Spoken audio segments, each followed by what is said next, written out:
क्यों हमको फिर से एक बार क्विट इंडिया के मूवमेंट पे जाना होगा?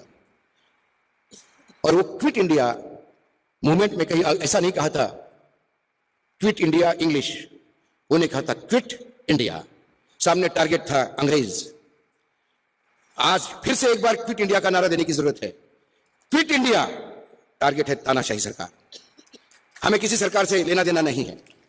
जब यूपीए की सरकार थी तो यूपीए का भ्रष्टाचार भी उजागर करने वाले कोई बाहर के लोग नहीं थे, यही चंद पत्रकार थे। तब यही संघी प्रवक्ता हमको कहते थे कि देखिए वरिष्ठ पत्रकार अशोक वानखेड़े ईमानदार पत्रकार ये बोल रहे हैं, आप सुन नहीं रहे हैं। और तब कांग्रेसी हमको कह रहे थे कि ये संघी है।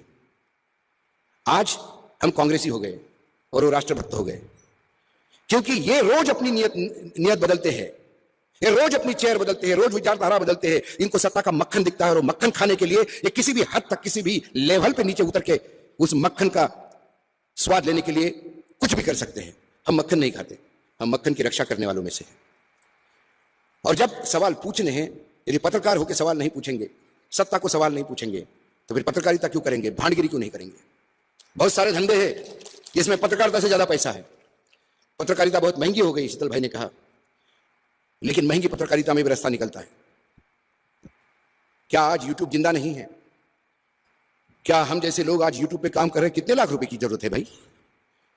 एक मोबाइल आता है 20,000 रुपए का, एक स्टैंड आता है 700 रुपए का। अच्छे क्वालिटी का स्टैंड लो तो। एक मोबाइल और स्टैंड पे मैं पिछले 4 साल से लगातार लोगों के साथ रूबरू करता हूं। मेरा टोटल इन्वेस्टमेंट 21,000 भी नहीं है, लेकिन 1 करोड़ से ज्यादा यदि लोग सुनते हैं तो उसका कारण है क्योंकि सच्चाई परोसता हूं। सच्चाई परोसने के लिए पैसे की जरूरत नहीं होती, सच्चाई परोसने के लिए किसी के मोहताज नहीं होता। यदि किसी ने कहा कि कल यूट्यूब पे बंदी आ जाएगी तो क्या करोगे?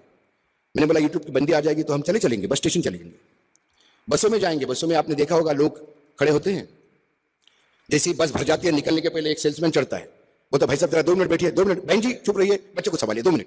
ये नींबू का रस निकालने की मशीन है और वो मशीन बेच के चला जाता है। समय आया तो पत्रकारिता को जिंदा रखने के लिए उस लेवल तक जाने की हम ताकत रखते हैं। हम बस में चढ़ के बताएंगे कि बिल क्या आया है और इस बिल की ताकत क्या है और ये बिल कितना जनता को ये करने वाला है।